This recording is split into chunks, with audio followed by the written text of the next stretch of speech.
All right, let's talk about the Epstein Files.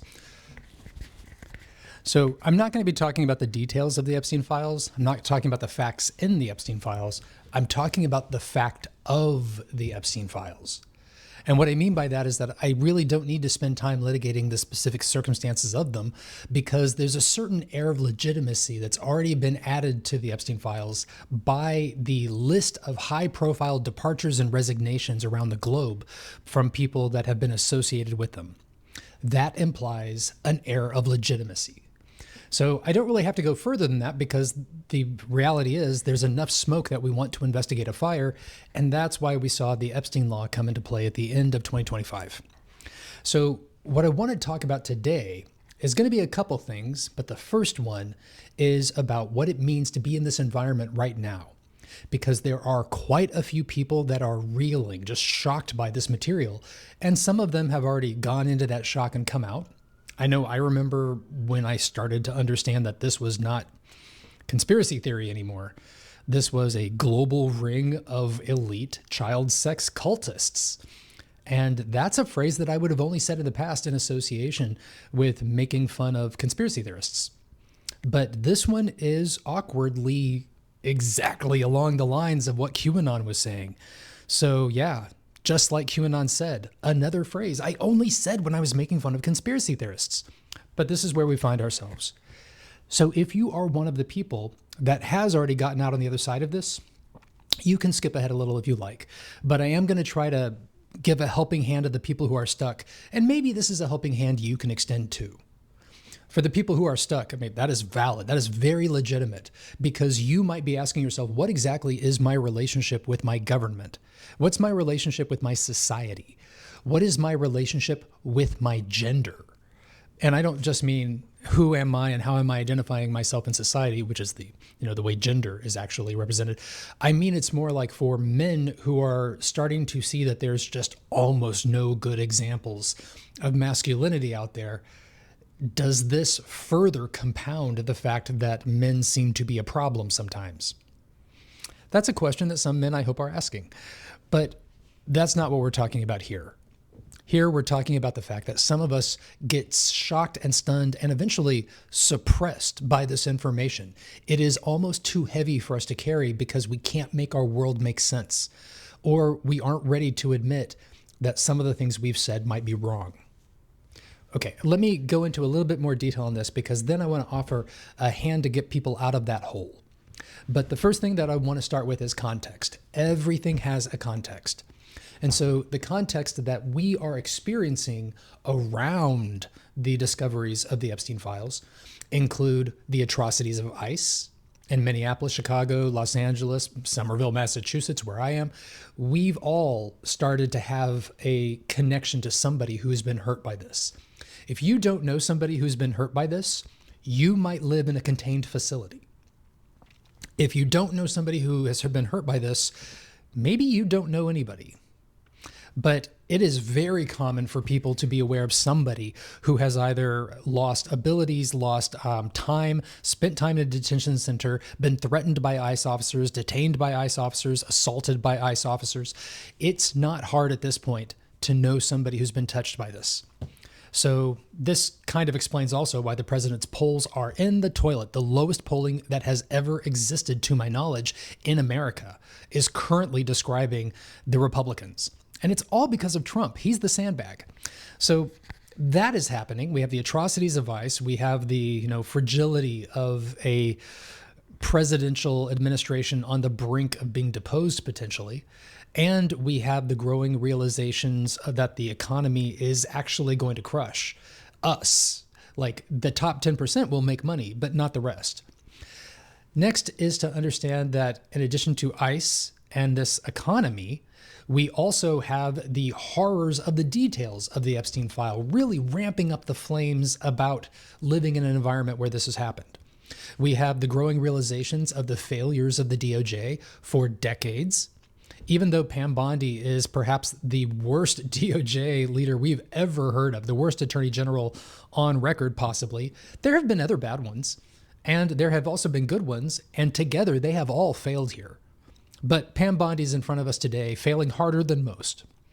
So Altogether, what I'm pointing at is that there's very little reason to have faith in this government, very little reason to have faith that this is going to resolve itself well. And at the same time, you might be looking at what appears to be a global integrated cult of elites with an enormous amount of money who control everything, who are also a child sex ring. Where do you go from here? If we're trying to figure out how do we deal with this? And the context that I just described is pretty flattening for us. It's really like, it's on our chest pressing out the air and you don't necessarily see options. Okay, let me start by saying that some of this is kind of an illusion. Okay, this is not, for example, the first time we've seen this, but it feels pretty new to a lot of us because either we were too young earlier to understand or we don't realize that things are like each other.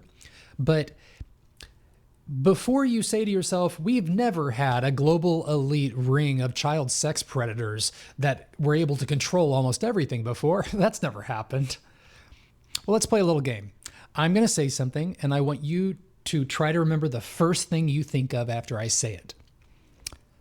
Catholic Church. All right, maybe you have associations with the Catholic Church that mean that phrase means something different to you. Maybe that's the schedule you keep to go to the Catholic Church. And maybe you think of the different forms of support and enlightenment and peace that your church has brought to you.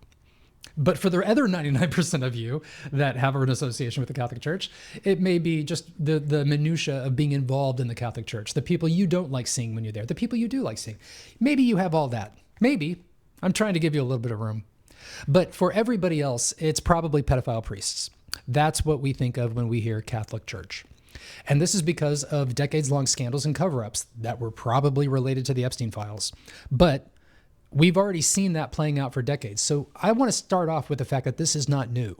And the indomitable nature of it, the fear that this is all these important, powerful, wealthy people that control everything. You can't confront them.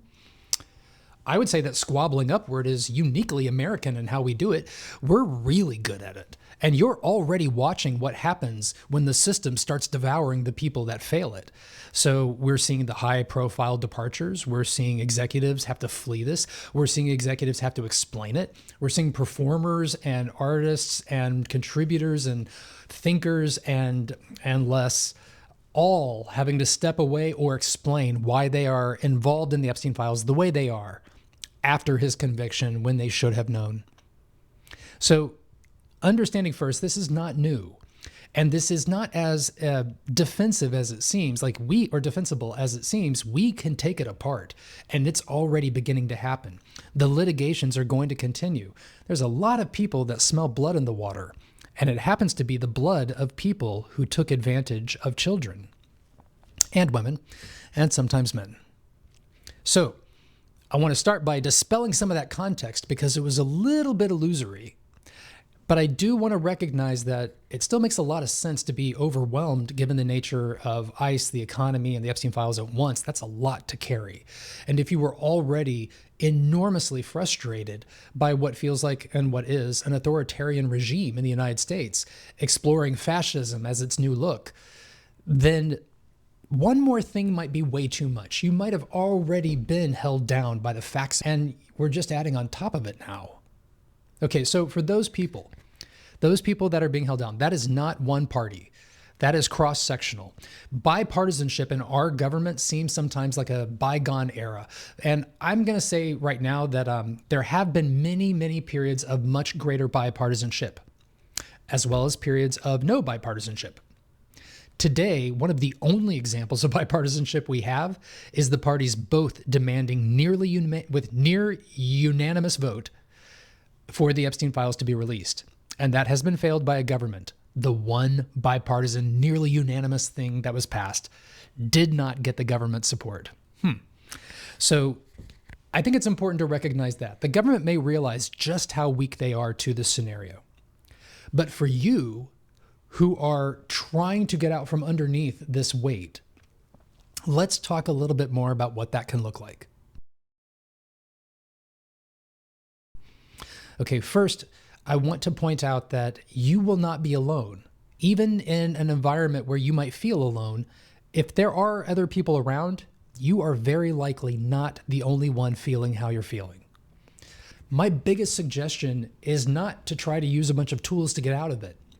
It's to find somebody else who's also experiencing that and help them out of it.